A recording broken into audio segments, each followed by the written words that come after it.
kita bisa belajar bahwa dosa yang dilakukan sembunyi-sembunyi, mulai dari hal yang kecil, jika kita biarkan, maka dosa tersebut akan menjadi besar dan berakhir pada murka Tuhan, sehingga akhirnya kita dibuang oleh Tuhan.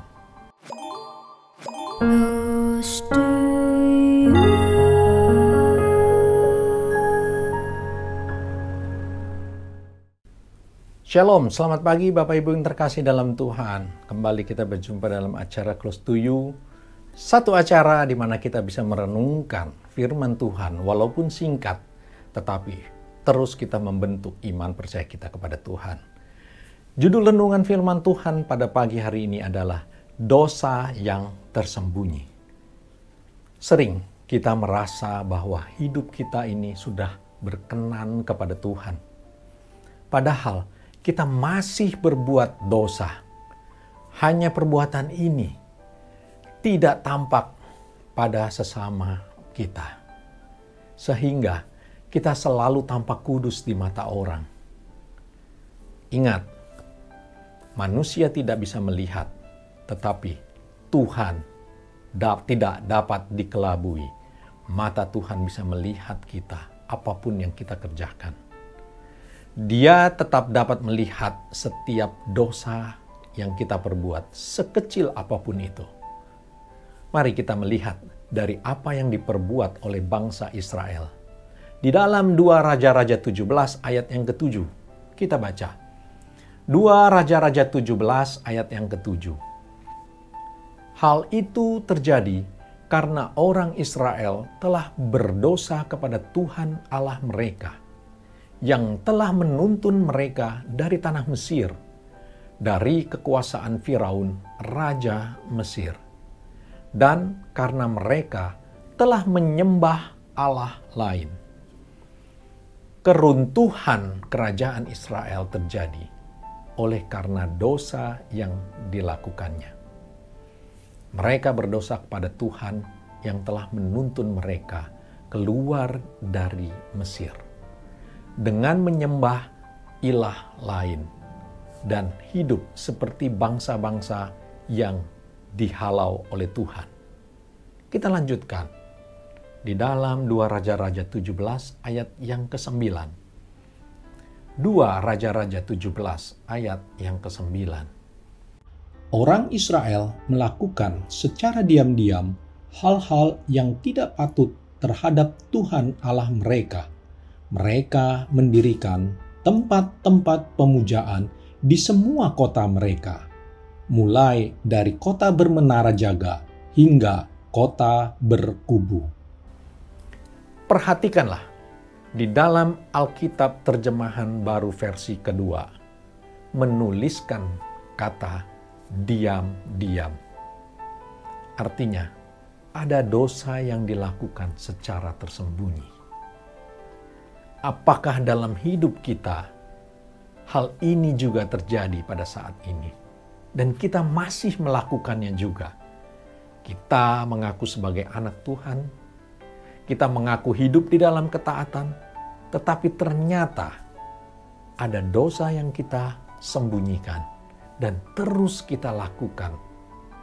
Mungkin hal ini tidak terlihat oleh manusia, tetapi Tuhan bisa melihat dengan jelas.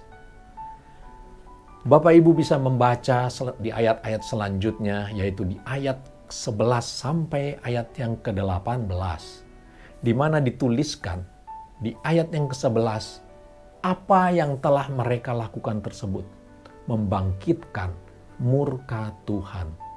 Dan di ayat ke-12 dikatakan, mereka tetap lakukan walaupun sudah diperingatkan.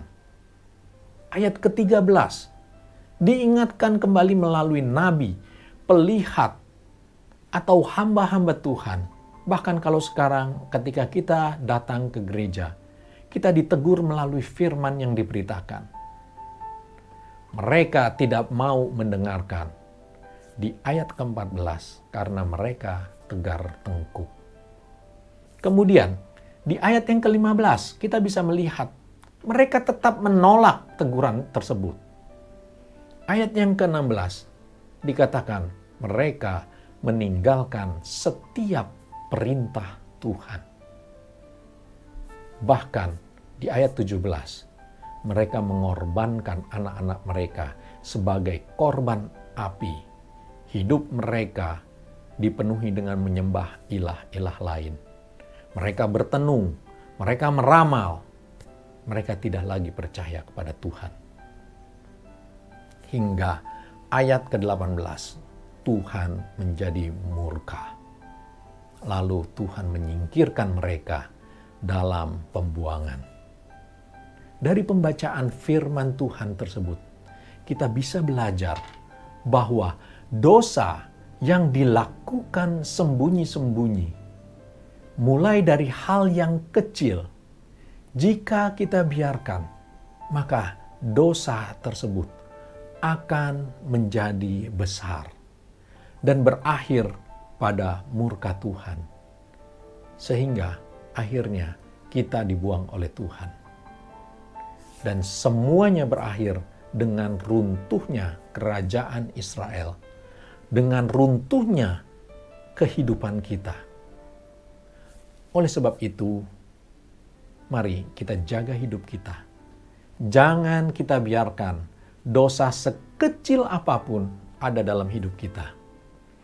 Janganlah kita berkompromi dengan dosa, supaya hidup kita berkenan kepadanya. Amin. Tuhan Yesus memberkati. Kita tundukkan kepala, kita berdoa.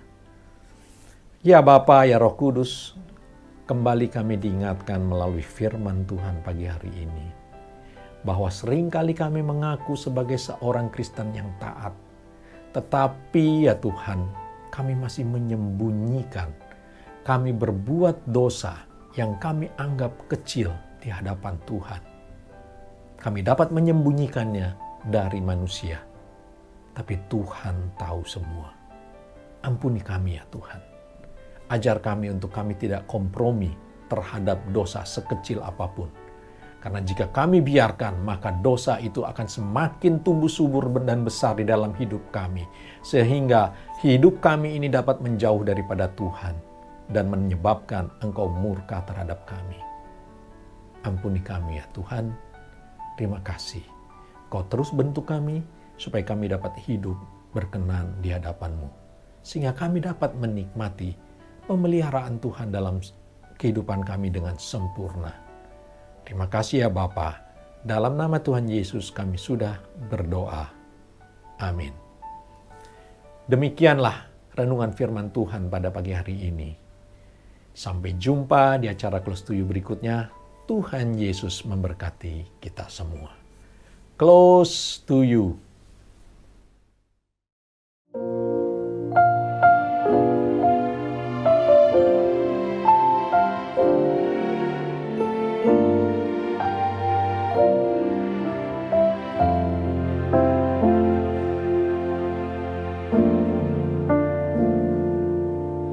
Siapkan hatiku Tuhan untuk dengar firman-Mu saat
bagi jemaat